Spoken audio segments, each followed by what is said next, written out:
మా బీసీల పోరాట విధేయంగా భావిస్తున్నాం. ఇది 100% చారిత్రాత్మక నిర్ణయంగా మేము అభివర్ణిస్తున్నాం. కానీ ఇవాళ జీవో నెంబర్ 9 విడుదల చేసిన తర్వాత కొంతమంది రెడ్డి జాగృతికి సంబంధించినటువంటి వ్యక్తులు, రెడ్డి సమాజానికి కలంకందించేటువంటి వ్యక్తులు మాధవరెడ్డి అండ్ ఇంకొక రెడ్డి, ఇద్దరు రెడ్లు కలిసి బీసీ రిజర్వేషన్ అడ్డుకోవాలని కుట్ర చేశారు. వాళ్ళ వెనుక ఏ రాజకీయ పార్టీ ఉన్నదో తెలియదు, వాళ్ళ వెనుక ఏ రాజకీయ నాయకుడు ఉన్నదో తెలియదు. కానీ వాళ్ళ బొమ్మను ముందర పెట్టి ఇవాళ హైకోర్టుకు పోయి బీసీ రిజర్వేషన్ అడ్డుకొని బీసీల నోటికాడు ముద్దను గుంజుకోవాలని ప్రయత్నం చేసింది. ఇవాళ దీన్ని మేము తీవ్రంగా వ్యతిరేకిస్తున్నాం. ఈ రోజు రెడ్డి సమాజానికి మేము ఒక విజ్ఞప్తి చేస్తున్నాం. మీరు ఇవాళ బీసీ రిజర్వేషన్ అడ్డుకుంటే రెడ్డిలకు వచ్చే లాభం ఏందని అడుగుతున్నారు. మీ రెడ్డిలకు మీరు ముఖ్యమంత్రులు అయ్యారు, 14 మంది ముఖ్యమంత్రులు అయ్యారు, 43 మంది ఎమ్మెల్యేలు అయ్యారు, అదేవిధంగా పార్లమెంట్ సభ్యులు అయ్యారు, ప్రభుత్వ సలహాదారులు అయ్యారు. ఐటీ పరిశ్రమ మీదే, సినిమా పరిశ్రమ మీదే, సంపద మీదే, భూమి మీదే, అన్ని వనరులు మీదే. అయినప్పటికీ కూడా ఏ రోజు కూడా మేము రెడ్లకు అగెనిస్ట్ గా మేము పోరాటం చేయలేదు. రెడ్లకు ఇవాళ పలానా రెడ్లకు ఈడబ్ల్యూఎస్ రిజర్వేషన్లు వస్తే కేంద్ర ప్రభుత్వం, రాష్ట్ర ప్రభుత్వం, ప్రధానమంత్రి నరేంద్ర మోదీ, గత మాజీ ముఖ్యమంత్రి కేసీఆర్ ఇద్దరు కూడబలుపుకొని వాళ్ళు జనాభా 8% ఉంటే 10% రిజర్వేషన్లు ఇస్తే ఏబీసీ కూడా ఆ రిజర్వేషన్లు అడ్డుకోలేదు. కానీ ఇవాళ బీసీ రిజర్వేషన్లు తెలంగాణ రాష్ట్రంలో జీవో విడుదల చేస్తే ఓటులను ఒక వేదికగా చేసుకుని ఎందుకు అడ్డుకోవాలని చూస్తున్నారు? దీనికి సమాధానం రెడ్డి సమాజం చెప్పి తీరాల్సిందే. ఇవాళ బీసీలు మీకేమైనా అన్యాయం చేసిరా? పోనీ రెడ్డిల వాటా గుంజుకున్నామా? రెడ్డిలకు రావాల్సినటువంటి వాటా తన్నుకపోతున్నామా? వాస్తవంగా బీసీలు 60% ఉంటారు, కానీ మాకు ఇచ్చింది 42%. అంటే 18% రిజర్వేషన్ తక్కువనే ఉన్నాయి. అయినప్పటికీ కూడా మీరెందుకు కుట్ర చేస్తున్నారు? ఎందుకు ఒక సైంధవ్ లెక్క అడ్డుపడుతున్నారు? ఎందుకు మమ్మల బీసీలను రాజకీయంగా అణిచివేయాలని చూస్తున్నారు? బీసీలను ఎందుకు వార్డు మెంబర్లుగా, కౌన్సిలర్గా, కార్పొరేటర్గా, సర్పంచ్గా, ఎంపీడీసీగా, జెడ్పీడీసీగా, ఎంపీపీగా, జిల్లా పరిషత్ చైర్మన్ గా ఇవాళ ఎందుకు బీసీలను ఎదగనీయకుండా చేయాలనే కుట్ర చేస్తున్నారో తెలంగాణలో మీరు చెప్పాల్సినటువంటి బాధ్యత ఉంది. నిన్న గౌరవ హైకోర్టు వారికి చేతులు జోడించి హైకోర్టు జడ్జీలకు, నిన్న ఉన్నటువంటి హైకోర్టు న్యాయమూర్తులకు యావత్ బీసీ సమాజం నుంచి వారికి ధన్యవాదాలు తెలియజేస్తున్నాం. వీరే చేసేటువంటి బీసీ రిజర్వేషన్లు వ్యతిరేకించే వాళ్ళు చేసేటువంటి కుట్రను వాళ్ళు పసిగట్టారు. అసెంబ్లీలో చేసినటువంటి చట్టాన్ని ఇవాళ మీరు ఎందుకు వ్యతిరేకిస్తున్నారని చెప్పి వాళ్ళు అడగడం జరిగింది. ఇవాళ న్యాయమూర్తులు నిన్న సుదీర్ఘంగా దాదాపు ఆ చట్టం అసెంబ్లీలో ప్రాతినిధ్యం ఉన్నటువంటి అఖిలపక్ష పార్టీలు కూడా మద్దతు ఉన్నది. బీసీ రిజర్వేషన్ల మీద ఏకాభిప్రాయం ఉన్నది. మరి ఏకాభిప్రాయం ఉన్నటువంటి రిజర్వేషన్ల మీద మీరు ఎందుకు అడ్డుకుంటున్నారు అని చెప్పి ఆ న్యాయమూర్తి గారు ఇవాళ అడగడం జరిగింది. కానీ వేసిన పిటిషన్ల దగ్గర ఎంతసేపు ఇందిరాసాని కేసులో 50% సీలింగ్ దాటొద్దు, ఈ దేశంలో 50% సీలింగ్ అనేది ఉంది, సుప్రీంకోర్టు విధించిందని పాడిన పాట పాడకురా అన్నట్టు అదే పదే చెప్తున్నారు తప్ప వాళ్ళేం పసలేదు. నేను అంటున్నా 50% అనేది ఎప్పుడైతే అగ్రవర్ణాలకు, అగ్రకులాలకు ఈడబ్ల్యూఎస్ కోటా కింద 10% రిజర్వేషన్ పెట్టిరో అప్పుడే 50% సీలింగ్ అనేది ఎత్తిపోయింది. 60% అయినాక ఇంకా 50% ఎక్కడి? అంటే బీసీలను ఎన్ని రోజులు మోసం చేస్తారు, ఎన్ని రోజులు కుట్ర చేస్తారు? గౌరవ న్యాయస్థానం బీసీల పక్షాన ధర్మం ఉంది, న్యాయం ఉంది కాబట్టి నిన్న రిజర్వేషన్ వ్యతిరేకుడు హైకోర్టులో బీసీ రిజర్వేషన్ మీద స్టే తీసుకోవాలనుకున్నారు. బీసీ రిజర్వేషన్ హైకోర్టును ఇలా వేదికగా చేసుకుని ఆ రిజర్వేషన్ ఆపేయాలని చూశారు.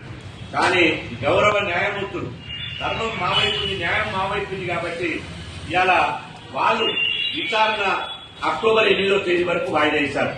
నిన్న గౌరవ న్యాయస్థానం ఈ నోరు లేనటువంటి ఇవాళ బీసీ సమాజానికి భూమి లేదు, సంపద లేదు, ఆస్తు లేదు, రాజకీయాలు లేవు, ఈ సంచార జాతులు ఉన్నారు, అత్యంత వెనుకబడిన వాళ్ళు ఉన్నారు.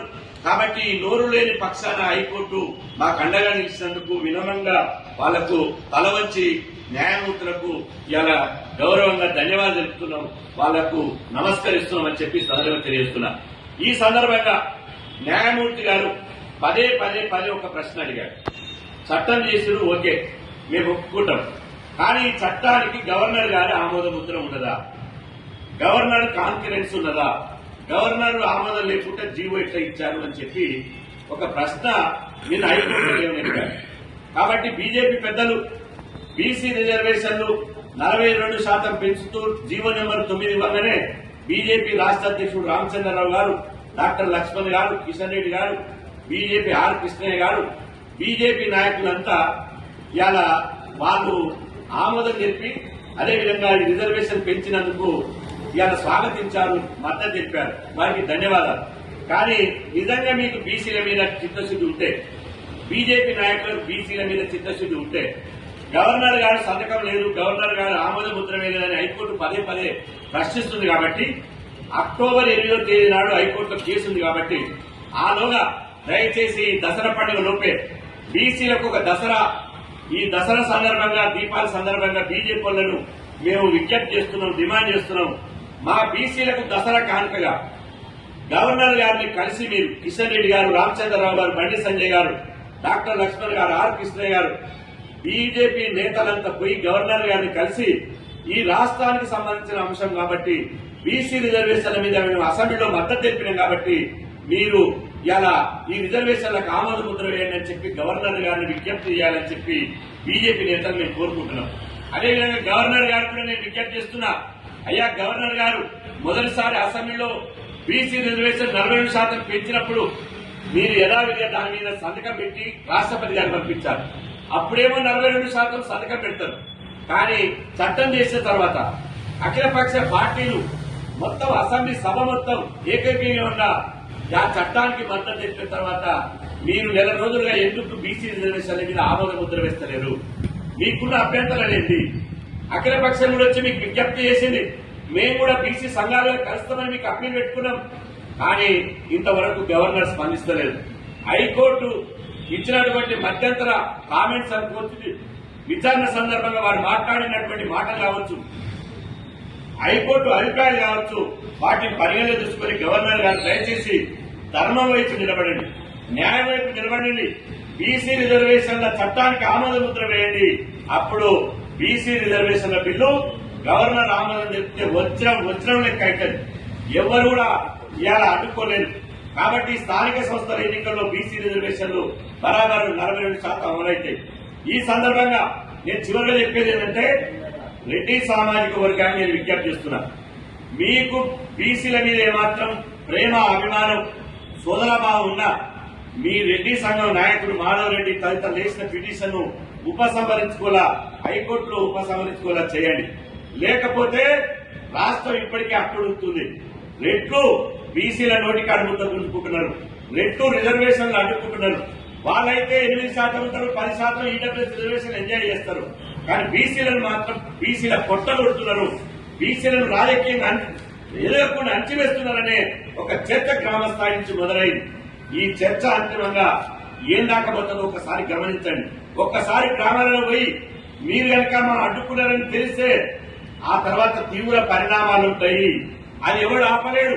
ఒకసారి మన మధ్యన గ్యాప్ వచ్చిందనుకో, బీసీల మధ్యన, రెడ్ల మధ్యన ఏదో ఒక రెడ్డి పోయి కోర్టులో కేసేసినంత మాత్రాన, బీసీల ప్రయోజనాలు దెబ్బతీయాలని ఒక రెడ్డి ప్రయత్నించినంత మాత్రాన మొత్తం రెడ్డి సమాజానికి వస్తుంది. కాబట్టి రెడ్డిలో ఉన్నటువంటి మేధావులు, రెడ్డిలో ఉన్నటువంటి ప్రజాస్వామికవాదులు, రెడ్డిలో ఉన్నటువంటి పోరాట యోధులు మీరందరూ కూర్చొని దయచేసి బీసీ రిజర్వేషన్లకు మద్దతు ప్రకటించండి, మాధవరెడ్డి పిటిషన్ ఉపసంహరించండి.